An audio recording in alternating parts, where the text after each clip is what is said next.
when it comes to like how I got into or why I chose the piano, I grew up in church, of course, all my life. I was in there because my daddy, he was a preacher, so I guess you can kind of say I was a preacher kid a little bit, kind of sort of. I don't really like that term, but anyway. So in church, the church that I come from was really led by the organ, but when I heard the organ in church, but when I would listen to my music that I like to listen to, I ain't hear no organ. So I wanted to play the piano because I felt like it was endless. I felt like the drums was cool. They can give you a beat.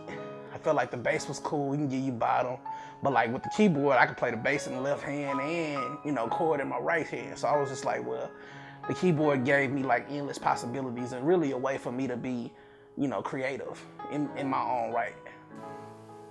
I think my biggest fear, and it's a constant battle that I have to go through every day, but I just have to make sure that you stay true to yourself. I think that coming up in the church, you're kind of forced to do one genre, and that's gospel music or that's Christian music. And so when you get when you playing in the church, however you got this love and this passion for R&B music or any other kind of music that doesn't have to do with church music, like it's a lot of people out there that they'll like kind of shun you for it. They'll say stuff, and it was just like I got a big thing with wondering like what they gonna think, like what would they say? So for years, like I would just play in church, and it was like, but me knowing, that my real passion is for R&B music and those things, and it was just like, yo, at some point, and I think I reached the age, man, where I really just stopped caring what people thought, because I think that it was one time I got the opportunity and I played for Layla Hathaway. And when I tell y'all, this check was the biggest check that I ever saw in my life, And after that, didn't no church ever give me no check that was this big. So I was just like, man, forget what they saying.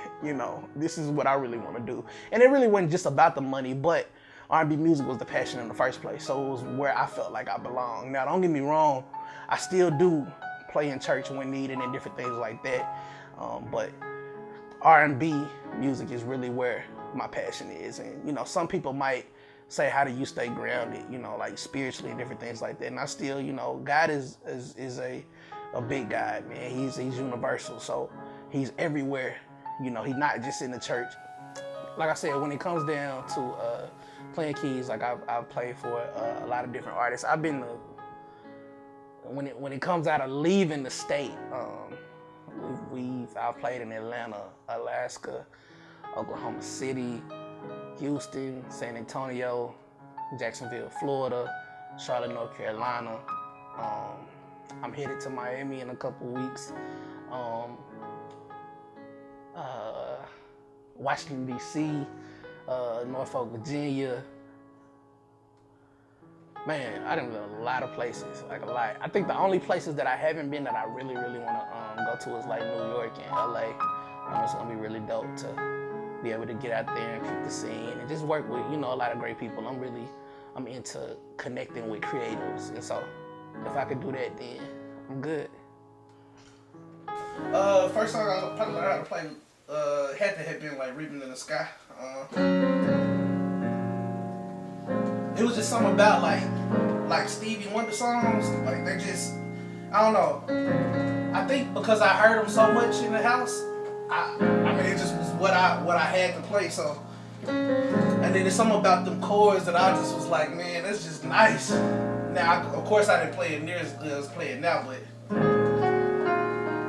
I mean, I just fool with Stevie Wonder,